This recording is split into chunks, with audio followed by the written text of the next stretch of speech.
something that he will tell you right away. So please give a hand for Krzysiek.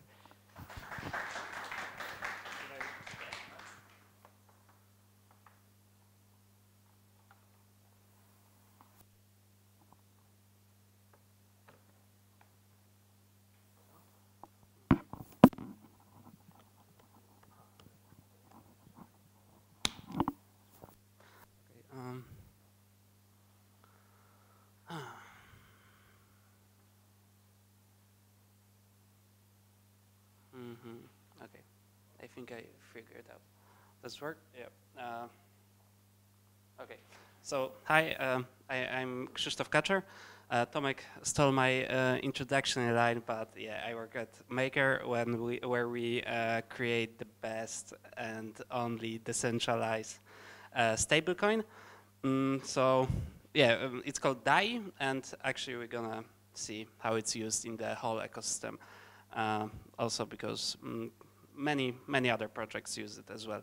So about half of a year ago, I created this GitHub organization called Ethereum JS. TS stands for TypeScript. I guess Ethereum part is obvious for this audience. So this project consists of a bunch of tools for TypeScript developers to interact with blockchain. And we have GitHub, obviously, and we have also Twitter handle, so if you want to follow us, then do so, please. So there's a bunch of projects in the organization, but let me start with describing what TypeScript is. So do we have any TypeScript users here? Okay, so I'm sure that you're familiar with JavaScript. So you can think about TypeScript as a JavaScript with types, with statically typed types. So basically we have a compiler which can find bugs, mistakes in your code by statically analyzing your code base. So on the left side you see pure JavaScript code, and on the right side this is TypeScript. I hope you can see it better than me because I barely can read it, but basically TypeScript requires us to add these type annotation and annotations here and there, because also like a lot of types are getting inferred, so we don't need to explicitly put them. So it's not that bad that you need to put types everywhere, but basically we're gaining type safety in our code base, and this is a very hyped topic recently, and like a lot of front-end developers are becoming TypeScript users because it's just saving time for bigger code bases. Like you can easily refactor your code and so on and so on. So TypeScript type system is pretty unique. Like if you've worked with Java or C# before, it's something different. Like it's structural typing, so basically the rules to specify if two types are compatible are different. You basically check the contents, the structure of a type to say if it's compatible or not. Whereas in Java they have to be exactly the same type. Like it's called nominal typing. So TypeScript allows us for using advanced type level features. So we can easily create another types, transform them, and create new types. And this is very interesting and powerful idea. It's entirely type system is entirely stripped out from the output, so in the end we're getting just JavaScript, and JavaScript is one and only compilation target for now. It is the official one. Yeah, as I mentioned before, having all of those allows us for advanced refactoring, like advanced meaning that you can click on a variable and change its name and do it with a confidence, because it doesn't work with JavaScript. Because it's a very dynamic language. So in TypeScript you can do this and many other things. So it got really popular in blockchain space because we're writing a lot of things from scratch, not using anything that was done before. So why not pick TypeScript instead of JavaScript and gain some additional type safety? And we're dealing with real money here. even though on front end it's not that critical, or back end, because we have smart contracts, but still it's important to ship less bugs. And first project that I want to describe is called TypeChain, and this was actually the first and the oldest project in the organization, and it allows for type-safe communication with smart contracts. So basically it solves a common problem for statically typed languages, meaning that if you have an API that you want to connect to, or this is an even broader problem, like you have some data that are not 100% known during the compilation time. And this can be data that you get from network, like from API, or from blockchain, right? So basically, you can solve this by having using Swagger or GraphQL, and then you can generate these types for you during compile time, and then make sure to enforce these types later on. And this is exactly what Swagger does for RESTful APIs, but for smart contracts. So basically, it's if you deploy smart contract for the Ethereum network, you're gonna get like the output of compilation of solidity code is a bunch of bytecode, which is just zeros and ones, and something called ABI file. And this ABI stands for application binary interface, and basically is a huge JSON file describing each function in the smart contracts available for calling from the outside, and it says what kind of function it is. Is it payable function? Does it mutate state? Its outputs, its name, its inputs. So basically, it can tell you, you can call this function with this name, and you need to pass, I don't know, a number. A number as an input, and you're gonna get a number as an output. And it's a view function, meaning that you don't have to create a transaction. You can just call it and read it from the blockchain instead of issuing transaction. And usually in JavaScript land, you take this ABI file, you pass it to library like Web3 JS or Ethers JS or some other, and you can, in the runtime, it creates like a wrapper for the smart contract, and you just say that this ABI is deployed on this address, and you can communicate with a deployed smart contract already. That's it. The problem is that in TypeScript, we would like to have this communication type safe, right? So we need to take ABI file and generate some typings or some classes during compilation time. And these files that we generate are different for each library that we would use. Like Web3.js has a little bit different API. Ethers.js has some different features. So the API surface is different for everything. And this is exactly what TypeChain does. It generates this TypeScript typings, or sometimes it's classes. Typings are just like type information, where classes are some JavaScript-like code, something that really is really being evaluated in the runtime. And as I mentioned before, this project has to support multiple targets. So currently we're supporting 4 different targets. One for Web3, 0.2 whatever. And this is actually, I think, the most stable way from Ethereum Foundation to access blockchain, because Web3 1.0 has still some weird bugs, and it's not really production ready. So, but we still support it as another target.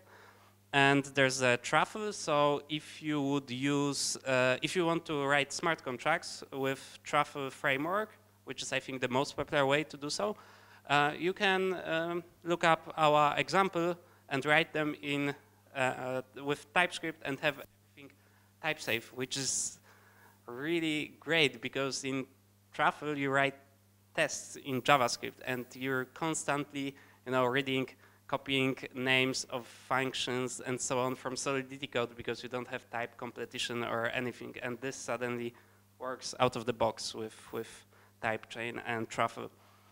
And Ethereum JS, which is becoming pretty popular library. So the architecture of the project looks like this. So this is a CLI tool, so it just takes a bunch of arguments.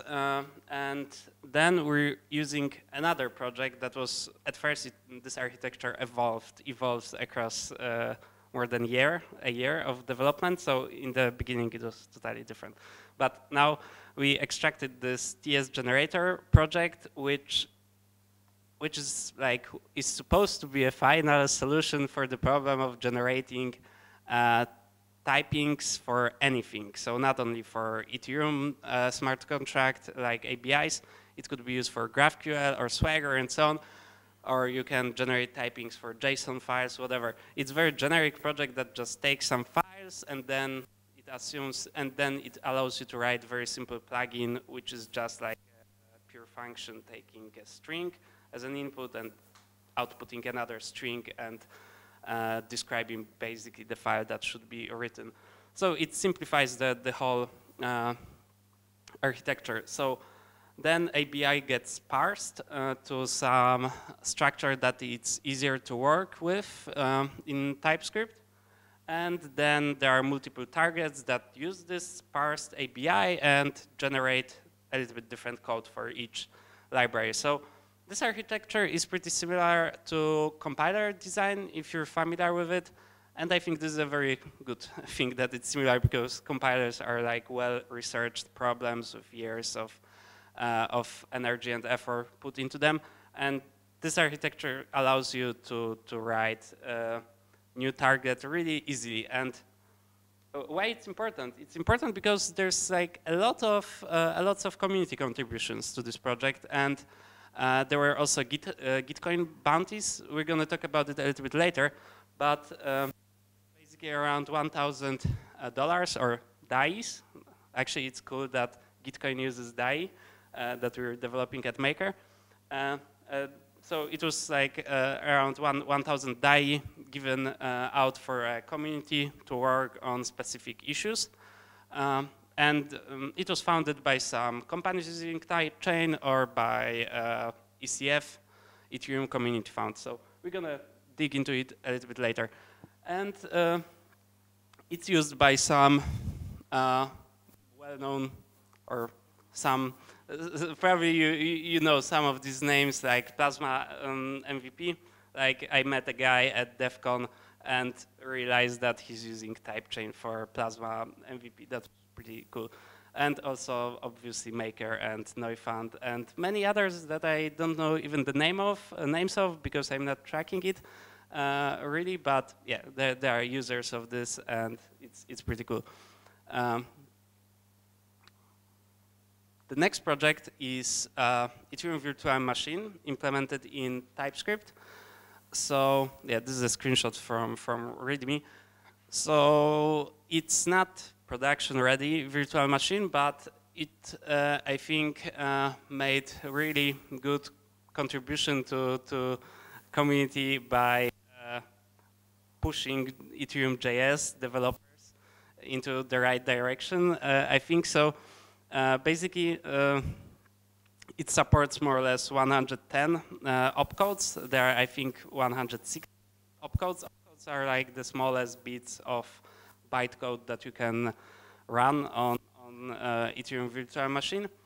And it lacks gas calculation for now, and this is a bummer, and probably it will never support it. But let's talk about EVM in general. Like, what's the virtual machine? So basically, virtual machine doesn't take a solidity code as an input. That's important distinction. You use solc, solidity compiler, to get bytecode from your solidity code, and you can do the same for Viper code, which is another smart contract development language, or Serpent, whatever. So you need to get bytecode out of these, And then the bytecode is really what virtual machine gets. And it's also important to realize that EVM is not the same as Ethereum node. So Ethereum node has all this networking layer and also blockchain management that EVM implementation simply does not need. So EVM implementation just takes some bytecode and returns at the end modified state. So as noted in README, EVM is a stack-based virtual machine, meaning that there's a stack of values which have registries. The word size is 256 bytes, I think bits, right? Bits, yeah. There are three types of storages. So stack, as mentioned, memory, which is also not persisting. So basically, you can use some linear memory in your programs, and Solidity just generates this code for you. And there's third type of memory that we can see on the screenshot, but it's basically storage, called storage, and this is the only persisting memory on EVM. So this is what you want to use for balances on your ERC20 tokens or whatever. So let's take a look how bytecode looks like and try to run simple code executed on our very virtual machine, because we're just gonna write some stuff on the side. So first of all, bytecode, as I mentioned, is just like zeros, ones, which we can represent in hex format. So let's say this is an input to our this is our bytecode that we want to execute, and how should we interpret it? So every single opcode is always contains in one byte. So basically, we can split these in pairs, like pairs of hex numbers. This gives us 256 possibilities, and this is the maximum amount of opcodes that we can have on EVM right now. But as I mentioned before, there are less than, it's around 160, I think. And now there's basically a huge table in yellow paper or somewhere in the internet, you can find it. A table describing what each ID means, what kind of opcode it represents. So 60 in hex is a push one opcode, meaning that we want to get the next one value from bytecode and push it to stack. That's pretty simple. So we're not interpreting the next value in any sense, because it's an argument to push one. And then there's is0 opcode with ID 15 in hex. And this basically gives us 1 for a 0 value and 0 for anything else. So if we, let's execute really this bytecode. So how does it work?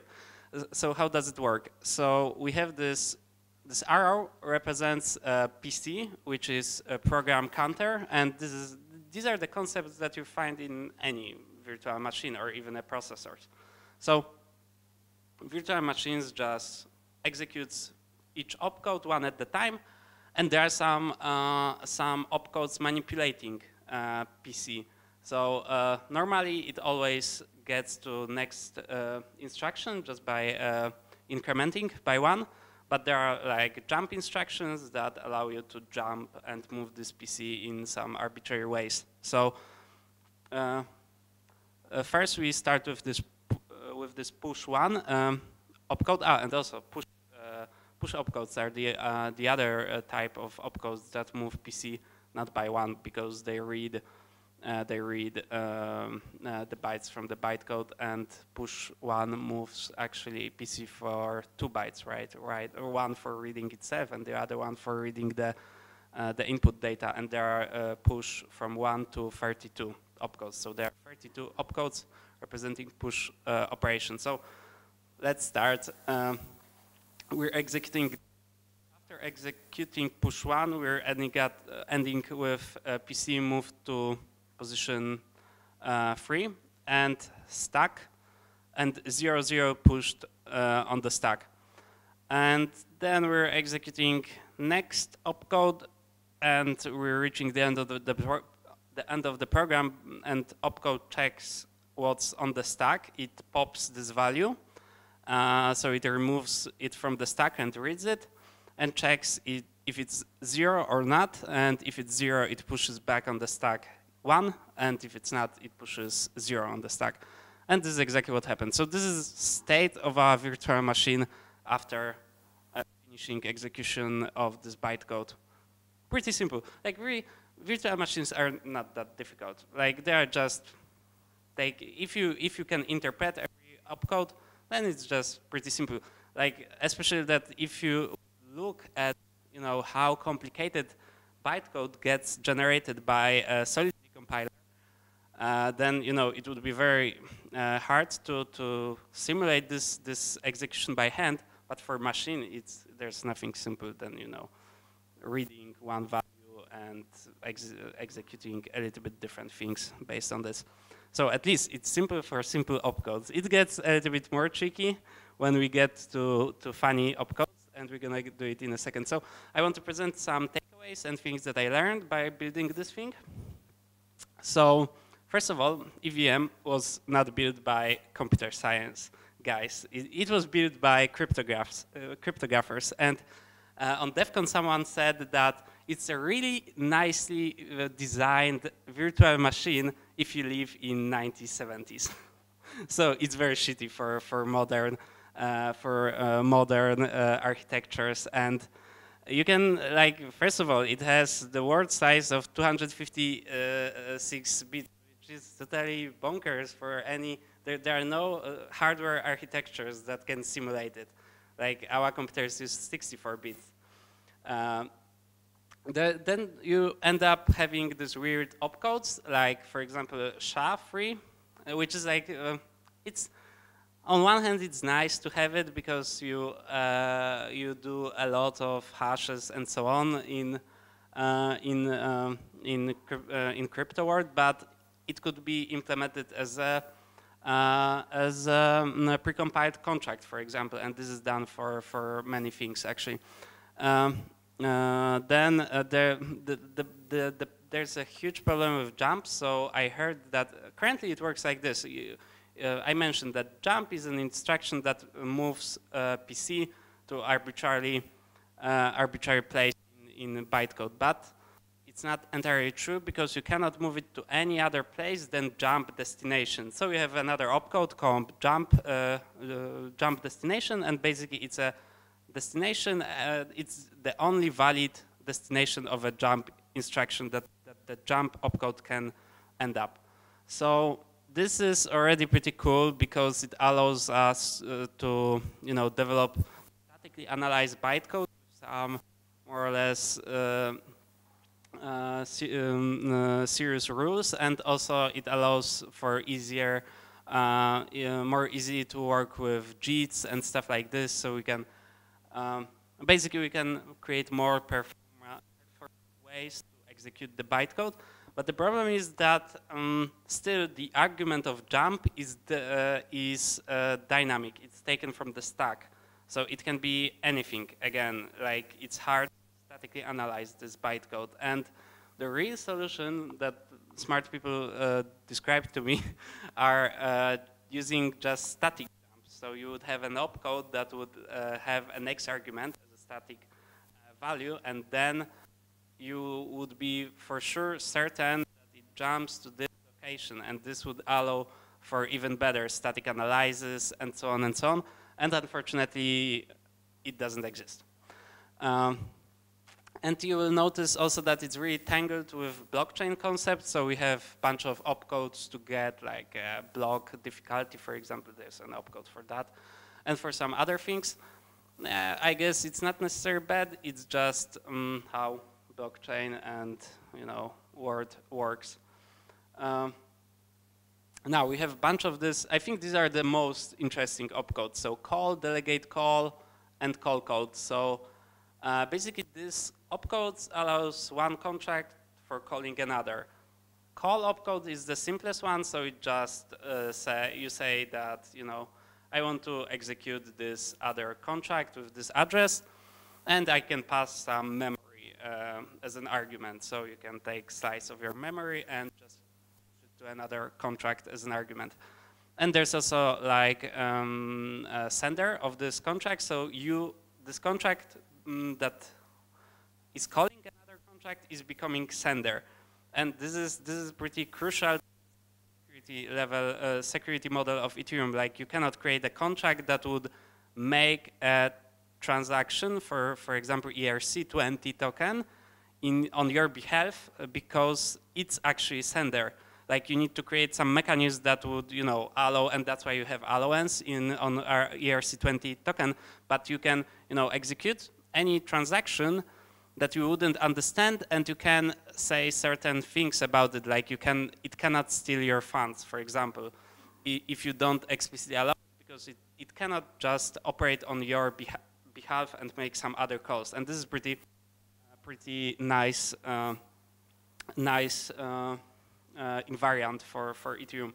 Then we have this delegate call, which opcode, which takes code of another smart contract and executes it as it would be their smart contract. So it's actually so it's useful to it allows to create libraries on Ethereum smart contracts. So we have one Ethereum smart contract containing all the logic, and then there are like minions, simple contracts that are just delegate calling. So say like, I want to execute, I want to take the code that actually is part of some other smart contract as it would be my code, and it will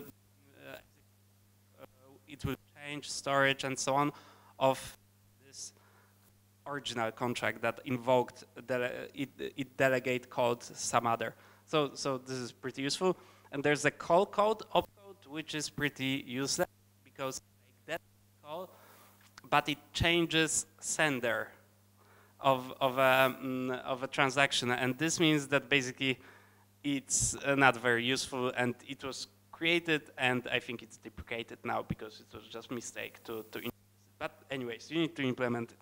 And the takeaway here is that all of these can be implemented with one generic function that just manipulates the sender, the call data, and the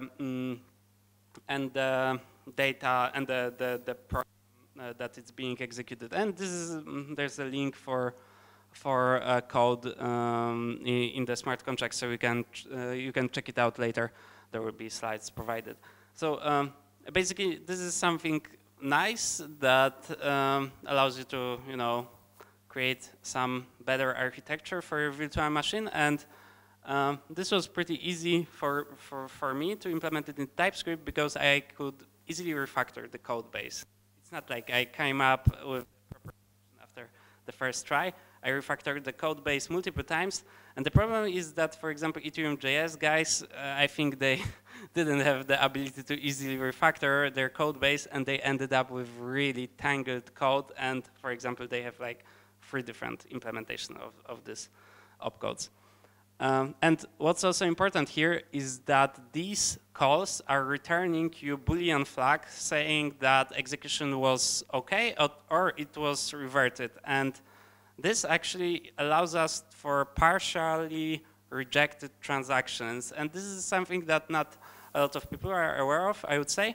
But basically, it allows you to, for example, make some call for ERC20 token. And if it fails, you do some cleanup. Or because if the whole transaction rejects, then everything is reverted. So basically, you wouldn't do any changes. But sometimes you still want to do some changes, and by using this mechanism, you can, you know, make some mechanisms that would, I don't know, issue an event or whatever. And basically, it's possible to do. And it's not so easy in Solidity. If you use Solidity, you're not even aware of the mechanism because Solidity always generates the code for you that would propagate this rejection of a transaction. Like if some call to another contract rejects, it's going to reject the whole transaction stack. And you can still access this error information by using inline assembly. And I think maybe there's even a syntax, better syntax these days to do it. But you can always write like assembly by hand in your smart contract and access this error code and do whatever you want. Yes?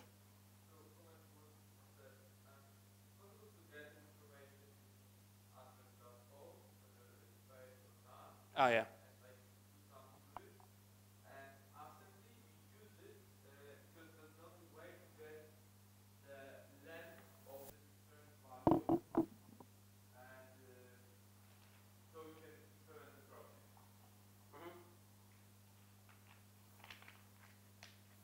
So what you're saying is that there is a syntax to access it, right? The error information. Is this what you're saying, right? Yeah. Okay. Yeah. Okay. Next thing. As I mentioned before, I didn't implement the gas operations at all in this virtual machine. So in the beginning, I was like, oh, it's easy because it's basically like each opcode gets some cost and it's a static cost. It turns out that it's not that simple because for more complicated contracts like as store, so storage manipulation, the cost is depending on the data that you're saving, I think.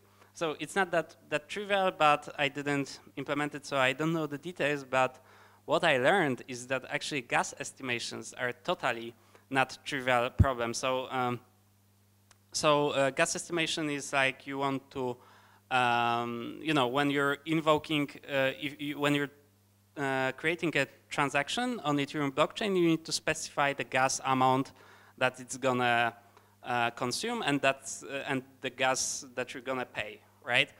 And the problem is that you need to get this value somehow. So what I thought before is that you can simulate the execution of the program on your node and just see how much gas it consumed and just use this value, right?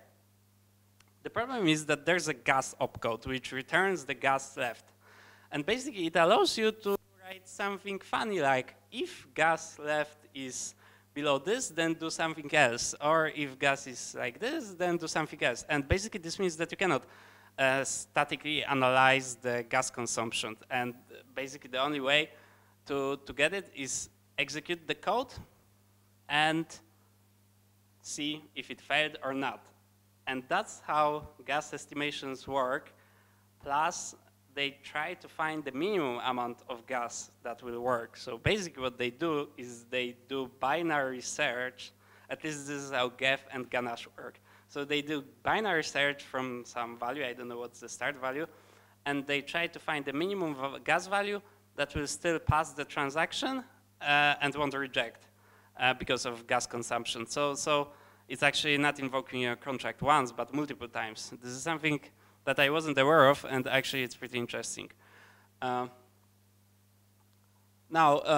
coming back to opcodes, turns out that they can be implemented as classes. If you're OOP developer, then probably this is what you would do. Shit, I hope you can read something from the side, but basically you can create a abstract class opcode that would represent any opcode. And then you extend it and, fill the holes with missing pieces. So, for example, each opcode, oh, now it's much better, I think. Oh, yeah.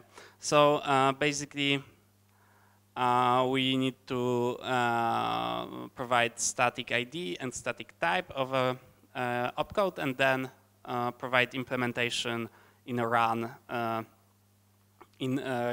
method, which takes machine state and mutates it. So it's also implementation detail. You could as well return new state and don't and treat the previous state as immutable.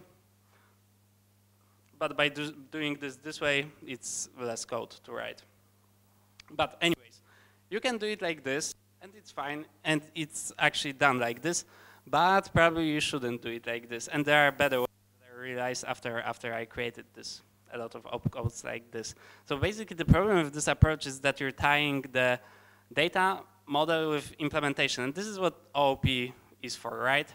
But turns out that the same, you could reuse this a basic information that you defined and do some other things. Like, for example, you could use this to pretty print, for example, bytecode if you have defined it in the different way, or you can, I don't know, do some static analysis if you can easily walk the bytecode.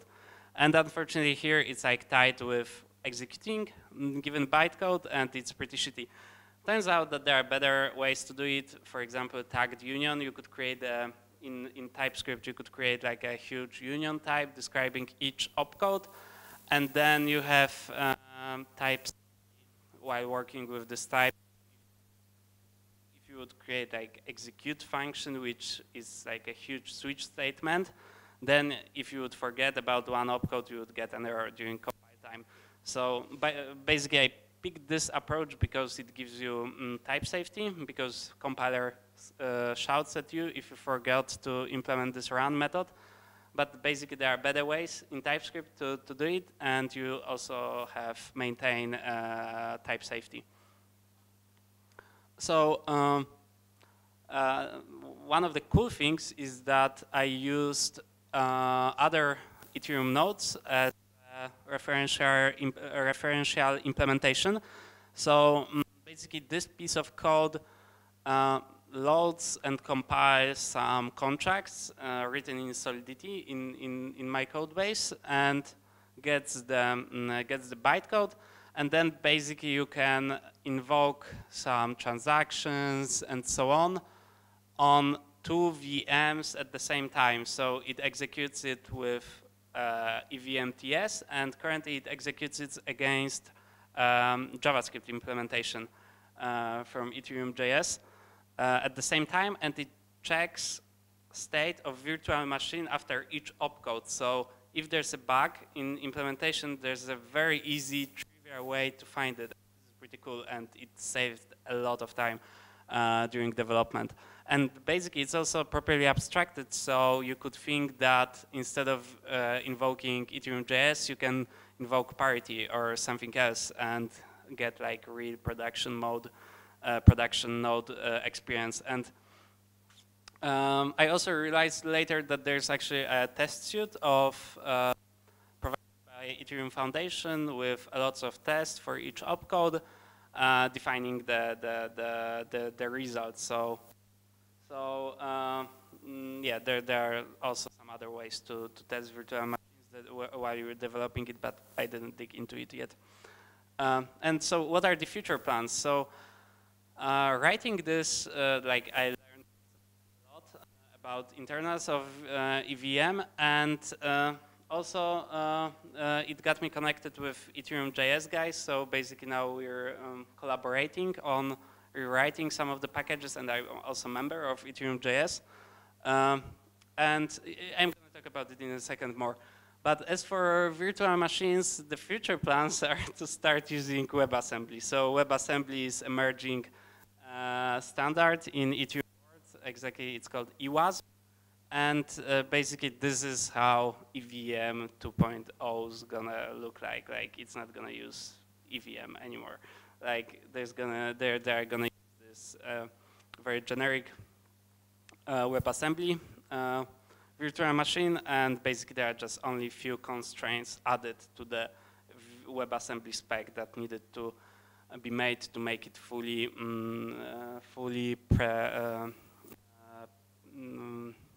how it's called? You know, you're always gonna get the same result after invoking it with the same input. Yeah, deterministic. Yeah, thanks. Okay, so now let's talk about some other than code stuff. So as I mentioned, Gitcoin was supporting Ethereum TS. So Gitcoin is like a platform for sponsoring issues, GitHub issues, or some work on open source projects, and they got sponsored by some companies. And Basically, in Ethereum TS, we got first bounty from one of the users, Market Protocol, I think the name is. They needed some feature, and I was like, had lots of things on my mind, and I didn't have time to work on this. And they put, I think, $100 on this, and I was like, okay, fine. I'm gonna work on this finally. Like someone's really using it. And then later, Ethereum Community Fund got like Gitcoin got support from Ethereum Community Fund. So basically, they have a lot of money to give away for infrastructure projects around Ethereum. And I even don't know how they got my Telegram. Basically, one day a guy wrote to me that, oh, he's from Gitcoin and he can find any issue on the organization and just help me developing and pushing things forward. So basically, it's not money for me or for like external contributors. And if you remember that, TypeChain has multiple targets, and one of these targets, Ethereum JS, was entirely developed by community. I didn't write a single line there. And basically, it's cool, and it was founded by this Gitcoin bounty. So it really works, in my opinion, even though that you need to spend time and define a GitHub issue properly, because you know the code base, but if there's some random guy coming from the internet, he doesn't know nothing about this Coinbase, and sometimes they don't even understand what they are working on. So I had this, I think, twice situation when I was spending some time explaining this issue for one guy on GitHub. I just basically gave up. It was like too complicated for this person. So it's interesting, I think, experiment, not always working properly, but I think we're getting there, and it's for sure some final use case for crypto, right? Like I think Gitcoin is really one of the most popular projects right now, and they are paying in DAI, so this is awesome. So the other good thing that happened to me is that I, during DEF CON in Prague a few months ago, I contacted the Ethereum JS guys. Actually, like Ethereum TS was mentioned during one of the talks. Like, okay, guys, we have Ethereum JS, we have Ethereum TS, and we have also Ethers TS or something like this. And these are basically 3 different organizations doing similar things. And why won't we merge this work together and work together basically? And I spoke a lot with Ethereum JS guys, and we decided to, because they were really interested in rewriting their own projects in TypeScript. And we started doing so, and it took us, I think, a bit more than a month to rewrite first project from Ethereum JS into TypeScript. It was RLP encoder, and we created a lot of config for other Ethereum JS projects written in TypeScript. So it was like a lot of work done only once. And even though we had a lot of tests, and even we ran this implementation locally with some projects, other external projects that depend on it, so basically it's like even more tests, and everything passed correctly, we still introduced a bug, and this release was quickly deprecated, and next release was fixing the bug. So it wasn't critical, but I think it's important that that this kind of work is not so simple, and sometimes you can introduce bugs, even if you have pretty high code coverage with tests. It was, I think, above 80%. Yeah, it wasn't critical bug. It was only for users, and most of the people use this as a library. So it wasn't really critical, but like the very next day, someone wrote to us on GitHub or somewhere that, what guys, it doesn't work, so we needed to fix it. But yeah, it was easy fix. And basically that's it that I had. Check out our GitHub. Here's my personal Twitter account to follow, and thank you.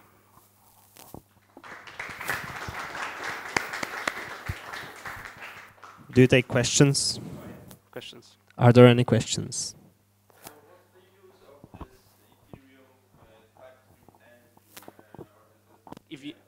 EVM. Oh, that's a good question. So basically, currently, there is no good use case for it. And as I mentioned, like, takeaways were like, because now as we rewrite these projects in Ethereum JS, we're gonna also rewrite the virtual machine, and we're gonna use things that I learned while working on on EVMTS there. So for sure, there are like good things coming from this, but my original plan was to develop a development node for Ethereum that doesn't suck. So if you use Ganache or something like this is really crazy how bad it is. And like you would expect some, development tools from development node, but it turns out that it just executes your code, and if something reverts, you get just revert error without any specific information what happened. At least it was before the new opcodes came out fixing it. But even though with even this new opcodes, like it took them a lot of time to properly integrate it. And since I've already have VM developed, then the only easy thing was to develop Node around it. And again, I think that it's not necessarily fault of this Ganache truffle guys. It's just like you cannot develop complicated JavaScript code in an unknown space without spending a lot of time maintaining it, because you get all these sorts of weird code written that you need to refactor, and you cannot basically easily refactor JavaScript code base because it's like you don't have tooling support. You need to have lots of tests, and even then, often you don't know what's happening. So these Ethereum JS projects were written like in a bad code style, I would say, like all JavaScript without even like new syntax additions, so it's like really hard to write and maintain. And basically they were moving really slow. So I had this idea to write development node. And this was something that I wanted to pursue this year, but finally the Ganache team starting developing this new Ganache 2.0, which has a lot of things that I wanted to create. So they have like this workspace feature when you can upload easily the source map of the bytecode. So basically you have a contract and you get like this nice development experience, like if something, and also debugger, you can build the debugger and many other tools on top of that.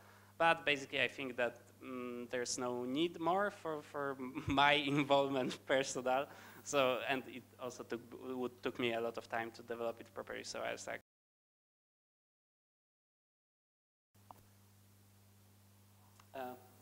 any more questions?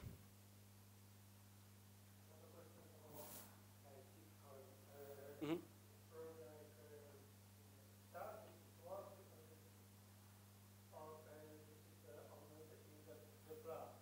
No, it works. Like Gitcoin is developed by Consensus, I think, so one of the bigger blockchain companies, and basically it works already, and they have pretty nice onboarding experience, I would say. So you use MetaMask, as your wallet, and you do everything from browser, and they have also this really nice gas stipend. So even if you're not a crypto user, having Ether or anything, and you want to just use this product of there, you need to issue some transactions on blockchain. So actually, I think it works when you want to work on a feature. On GitHub, you get like a comment from Gitbot that there's a feature, that there's a bounty, and you click like, I want to work on this, and a maintainer of the repo or someone who published the bounty has to accept you.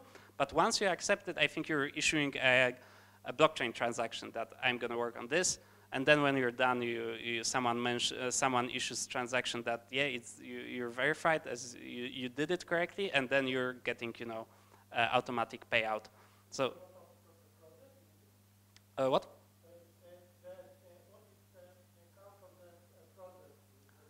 Oh, I don't know, but there's like a lot of money pouring from one place to another every month. Like they have newsletters, so you can actually see new bounties, what was done, and so on. So currently, I think mostly crypto-related projects use it, but I think it's really cool, and probably it will, in future be used by some other projects as well. And I think I saw already a few issues with bounties on non-crypto projects, so I think it's really cool.